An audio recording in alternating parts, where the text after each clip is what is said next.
this path I go.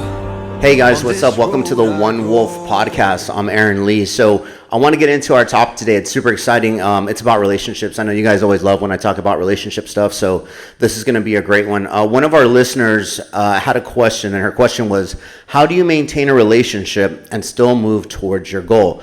This is definitely a hard one. There's going to probably be a lot of information in this podcast that you're probably not going to like.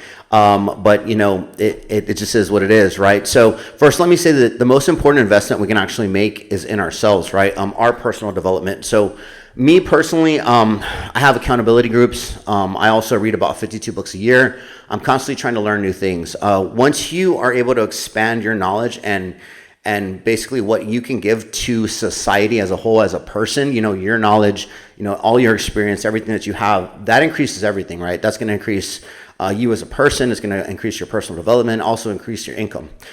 So that's one thing that is the first and most important is yourself, right? But what's the second most important thing? I think the second most important thing is going to be your partner, your spouse, whoever you're picking to be right there, you know, ride or die, right along with you all the way through to the end. So that's going to be very important for you, especially if you're trying to obtain some type of goal, whether it be a body goal, whether it be a financial goal, whether it be, you know, a career goal, whatever it is. You're going to want to make sure that the partner that you're picking is going to be somebody who's going to be able to stick with you, stick by you, if not even have the same interest in you. So we'll get through that as we go through the podcast. So I think it's kind of crazy, you know, and we're all broken, emotional human beings, right? So the moment we start getting love, we start getting attention, what do? We run with it, right? I've had situations, and I'm personally guilty of this, meeting somebody and then like the person never leaves. It sparks, it's just chemistry, you know, and you're just together. And I've ended up moving people in after a month, 2 months into my home. And looking back at it now, at the point in life where I'm at now, and my age, you know, it's crazy to me that I was doing stuff like that, or that I even did that. I mean, they say on average statistics are that it takes 2 years to actually really get to know somebody. So, you know, moving somebody in within a month or two, and obviously they didn't work out for me very well, right? My strategy on that didn't work out. So I'd like to help save you guys from falling into that trap as well. So I'd say really get to know somebody, really get to know what they're about before you move them in, especially if you're planning on marrying them or having them right there by your side and you have a goal that you want to attain, right? So you got to really think hard about what you want your partner to be like. I set a checklist. And I always say, and even in my previous podcasts, I've talked about setting boundaries and setting standards, right? So you want to make sure that you do not break these boundaries or these standards. One of my standards is I don't want to date anybody with kids. I want to be able to travel. I want to be able to get up and go. I want to do a lot of things. I've already done that. I've already been on that path. So it's not fair if I'm talking to somebody and they have kids to continue to entertain that. It's not fair to them. It's not fair to me. These are my standards, right? There's also boundaries, right? When we talk about boundaries, you're going to want to set up boundaries.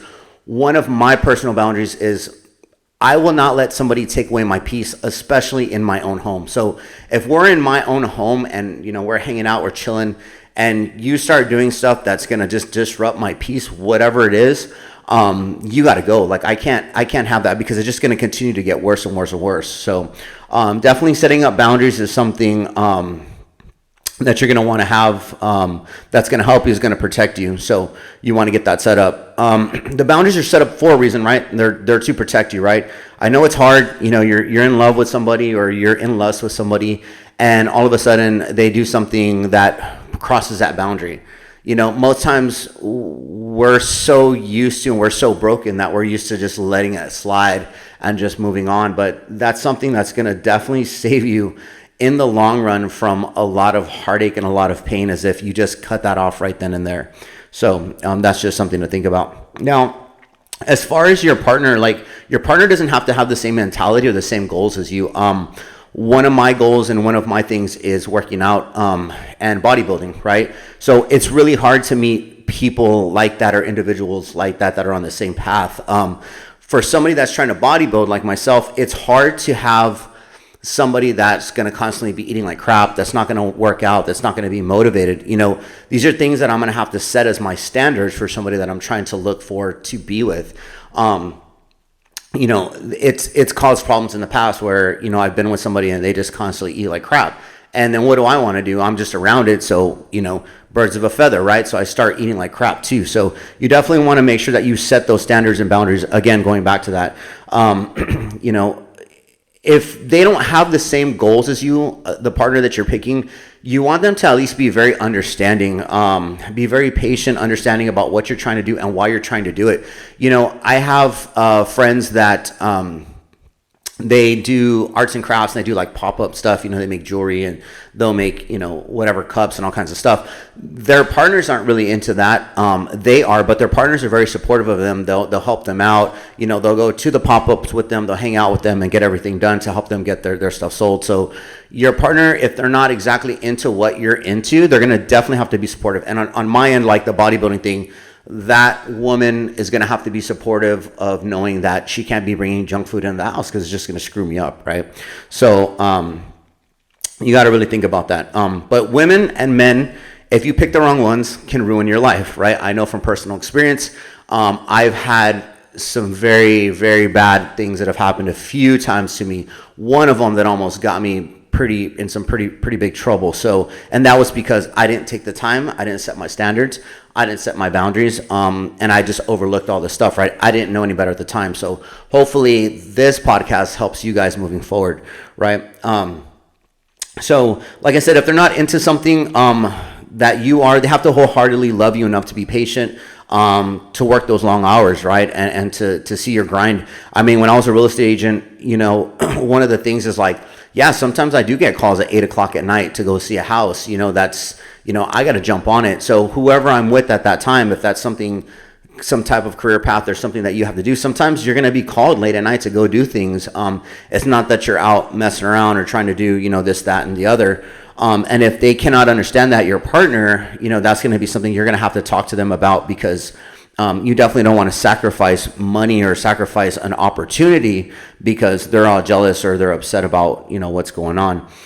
So you definitely want to, you know, have that conversation with them. A healthy relationship is really key to being able to attain your goal. And I think maturity, being able to actually see what is going on and know how to handle it as the partner, right? So, but me personally, you know, I want for whoever I'm with to look at me and say, man, he inspires me. You know, he really does good. You know, he makes me want to do good. He makes me want to do better. He's my idol. He looks up to me. That's kind of what I attain to be. And it would be great if I could have that on the other end. You know, if I could find a woman that I'm like, man, you're like, you motivate me, you inspire me, you make me want to just do better for myself, you make me want to eat right, you make me want to hit all my goals.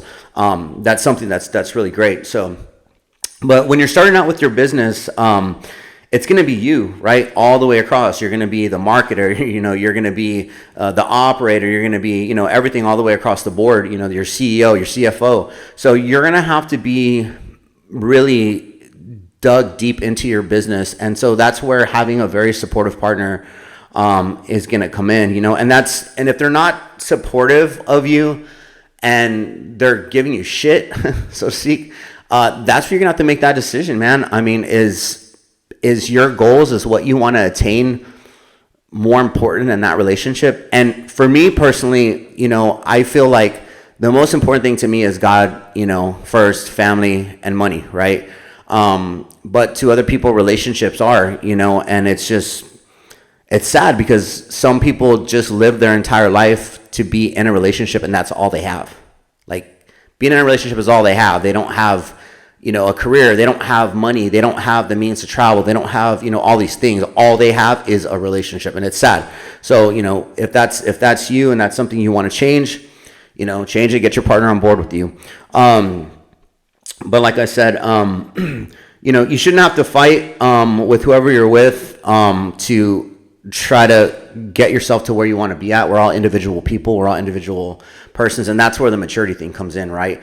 You're an individual person. I am too, you know, so is whoever you're with. So, you know, on the same end too, you're going to have to be supportive of them. If you're not, you know, you may bring them down and they may have to end up cutting the cord with you too. So I always say, don't let people celebrate your victories if they're not there for your losses, right? So you want to make sure you pay attention to that. So part of the question also was, how do we find and maintain relationship while we work towards our goal? Which this is very tricky. How do we find balance, right? Balance is really tough. Balance is a really tough word, and most very successful people that you'll find, entrepreneurs, millionaires, multimillionaires, will tell you that there's no such thing as balance. It's really hard. Me, as trying to get to where I'm at this point in my life, I'm completely fine and happy being completely alone, and that's because I don't really want balance. I want to be able to work and do what I need to do for the next couple of years, and then I'll chill. So this is not going to sound like something anybody wants to hear, but there's no such thing as balance, right? So when you're trying to obtain your goals, or you're a high performance person, you're going to have to make sacrifices in some areas.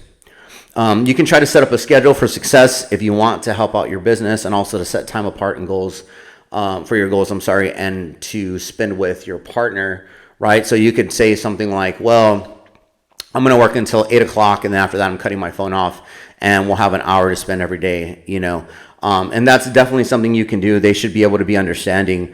Like I said before, there can be times that things come up out of your control where you have to leave, like me when I was a realtor at 8 o'clock at night to go see a property just because the clients wanted to see it right then and there, and they were either going to move on it or they weren't, right? So that's just one of the things that they'll have to be understanding with, and they could probably go with you. Just depending on what it is. When I was a realtor and I was dating, I would take whoever I was with me, and just kind of hang out. So, and that's just the price of kind of accomplishing your goals, and getting to where you want to get. So, but your partner has to understand that there's no balance. And it's gonna be really hard to balance. You can set up structure, schedules to try to get you guys to be able to hang out at certain times, maybe even on the weekends or whatever. But as far as balance, there's just not going to be any balance.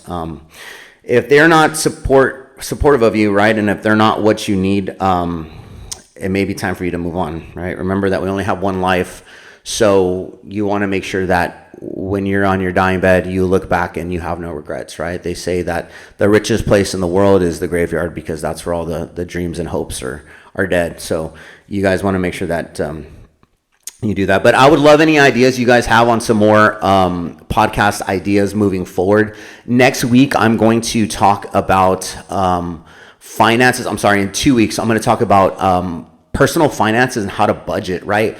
It really throws me off, and it really boggles my mind that men these days don't know how to budget. And it all goes back to, the previous generations, right? They didn't know how to budget. The previous generations before that, a lot of them didn't either. If you're a fully grown man and you're working, you need to understand and have a basic general idea of finance and how to budget. And it sucks sometimes. I'm not going to lie. Sometimes you got to live like you're poor. Sometimes you are poor. It happens. But in the long run, in the scheme of things, whatever goal you have, it's going to help you out. So in 2 weeks, we'll be talking about budgeting, how to budget your money. And it's just very basic, very general. I'm a finance coach, but I'm not, I don't have a degree in finance or anything like that. So I just want to help you guys out, teach you guys a little bit about what I've known, how to maintain your budget, and how to get you guys to get where you want to go when you're trying to get your finances up or you're trying to save money. So, but I really appreciate you guys. Also, we got One Wolf gear. If you guys are interested, I have the gym line coming out here soon. It's going to be launched probably next week, but we do have stuff on Shopify or on Instagram. You can look up One Wolf gym battleware, and you guys can pick it up. I appreciate you guys. We'll see y'all later. By myself in the cold, by myself I stay strong. I'm a lone wolf.